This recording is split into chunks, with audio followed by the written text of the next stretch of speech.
Hi welcome back Shobha cooking channel. ಒಂದೊಳ್ಳೆ sweet peda ಯಾವ ರೀತಿ ಮಾಡೋದು ನೋಡೋಣ ಬನ್ನಿ.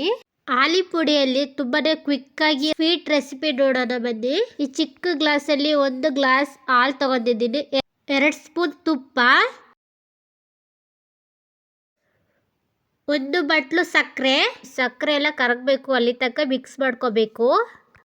ಮನೆಯಲ್ಲಿ ಒಮ್ಮೆ ಈ ತರ ಟ್ರೈ ಮಾಡಿ, ಬಾಯಲ್ಲಿಟ್ರೆ ಕ್ರೀಮ್ ತರ ಕರಗೋಗುತ್ತೆ, ಅಷ್ಟು ಟೇಸ್ಟಿಯಾಗಿರುತ್ತೆ ಇದು ಸ್ವೀಟು. ಸಕ್ಕರೆ ಎಲ್ಲ ಕರಗಿದೆ, 1 ಬಟ್ಲು ಆಲಿ ಪುಡಿ ಹಾಕ್ತಾ ಇದ್ದೀನಿ. ಆಲಿ ಪುಡಿ ಹಾಕಿ ಚೆನ್ನಾಗಿ ಮಿಕ್ಸ್ ಮಾಡಬೇಕು.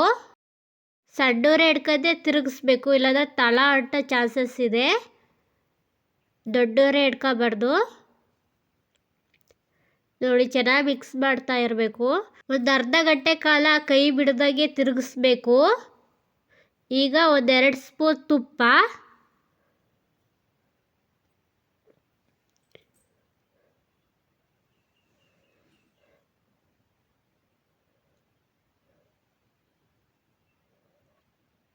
ನೋಡಿ ಕಲರ್ ಚೇಂಜ್ ಆಗ್ತಾ ಇದೆ. ನೋಡಿ, ಒಂದು ಪ್ಲೇಟಿಗೆ ತುಪ್ಪ ಸವರಿ ತಗೋತಾ ಇದ್ದೀನಿ. ನಾವು ಪೇಡ ಇದಕ್ಕೆ ಪ್ಲೇಟಿಗೆ ಹಾಕಿದ ತಕ್ಷಣ ತಳ ಅಂಟಬಾರ್ದು ನೋಡಿ, ಅದಕ್ಕೆ ತುಪ್ಪ ಸವರಿ ತಗೋಬೇಕು. ನೋಡಿ, ರೆಡಿ ಆಯಿತು ಪೇಡ. ಈಗ ಪ್ಲೇಟಿಗೆ ಸರ್ವ್ ಮಾಡ್ತಾ ಇದ್ದೀನಿ. ಪ್ಲೇಟಿಗೆ ಸರ್ವ್ ಮಾಡಿ ಒಂದು ಸ್ವಲ್ಪ ಹೊತ್ತು ಬಿಡಬೇಕು ತಣ್ಣಗಾಗೋದಕ್ಕೆ. ಈಗ ಬಿಸಿ ಇಲ್ಲ ಅಷ್ಟೊಂದು. ಈಗ ಆರಾಮಾಗಿ ಈಗ ಉಂಡೆಗಳು ಕಟ್ಕೋಬೋದು. ನೀವು ಯಾವ ಶೇಪಲ್ಲಿ ಬೇಕೋ ಆ ಶೇಪಲ್ಲಿ ಮಾಡ್ಕೋಬೋದು. ಇಷ್ಟೇ ಸಿಂಪಲ್ ಪೇಡ ಮಾಡೋದು. ತುಂಬಾ ಕ್ವಿಕ್ಕಾಗಿ ರೆಡಿ ಆಗುತ್ತೆ ಸ್ವೀಟು. ಒಂದೊಳ್ಳೆ ರೆಸಿಪಿ ಅಂತಲೇ ಹೇಳ್ಬೋದು.